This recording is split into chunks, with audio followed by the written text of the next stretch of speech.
recently watched Game of Thrones Season 8. I wasn't exactly in a hurry after hearing what everyone thought, and frankly after the last few seasons of the show. I watched it while editing my Learning Hebrew review. It's a fairly confusing movie about religion. Now, when I watch stuff as I edit, I'm paying about 50 to 70% attention to it. It's on to lessen the boredom of the editing, so I could well have missed stuff. I watched it in a single sitting, starting about midnight, so by the end I was a tad exhausted. And so I assume my lack of attention mixed with the exhaustion and the religious nonsense of the film to create this. A theory that I believe explains much of the stuff that people got pissed off by in later Game of Thrones. Now, this is not an apologetic. Later Game of Thrones is bad. I hope Martin finishes the novels one day so we can get an adaptation that knows what the fuck it's doing from day one. I also don't think that this was deliberate. I've not picked up on something that was deep because the guys who were in charge were secret geniuses, because it's pretty clear that they weren't. But regardless, I think this works amazingly well. Here is what I'm going to explain away. The anticlimax of the White Walkers, the lack of the prince that was promised, Daenerys' heel turn, and King Bran. Sorry, Jaime fans, not even I can fix that. And I am not using novel stuff. This is TV only, because I've never read the novels. If some novel stuff made its way in, it's through osmosis. Basically, the White Walkers are working for the old gods of the forest. The Walkers were created when the children of the forest, who worship the old gods, stabbed this dude. He's a first man, the first humans to come to Westeros. They had this war with the children of the forest.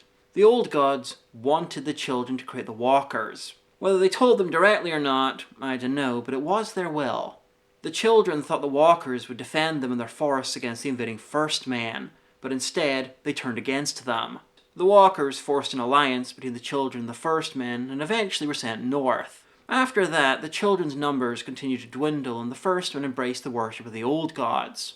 The Old Gods' plan was to manipulate the First Men into worshipping them, as they knew the children were doomed. And the plan worked. Then, eons later, the White Walkers reappear around the time the Three-Eyed Raven gets involved with the world. The Raven is essentially the avatar of the Old Gods. Bran, when he becomes the Raven, manipulates stuff to get things in place for the White Walkers' defeat, but at the same time sets up his own ascension to the throne and the North's independence. How? Who knows, but he can see the future and create small ripples that have big effects. He can influence the past from the present. There are any number of ways that he could have done it off-screen. He can see the outcome of everything he might do, and he does what he needs to get the result he wants, even if we can't see how they get from one to the other. The old gods want their avatar on the throne of the Six Kingdoms that don't worship them. A king who can see the future with perfect clarity and influence it to get the desired result.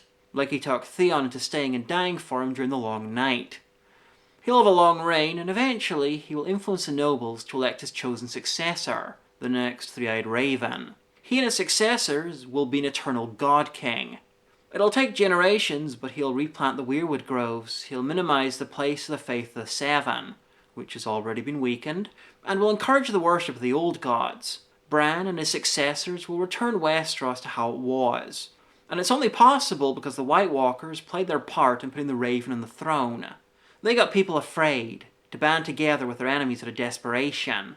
You might have noticed that this is exactly what happened with the First Men and the Children of the Forest. And that resulted in the First Men embracing their enemy's faith. They're playing the same trick that they did the last time. Do I think the children of the Walkers knew their parts as pawns? Nope. The children were manipulated, and the White Walkers were probably created with the drive to kill everyone else. They didn't need to know why they were, just to be.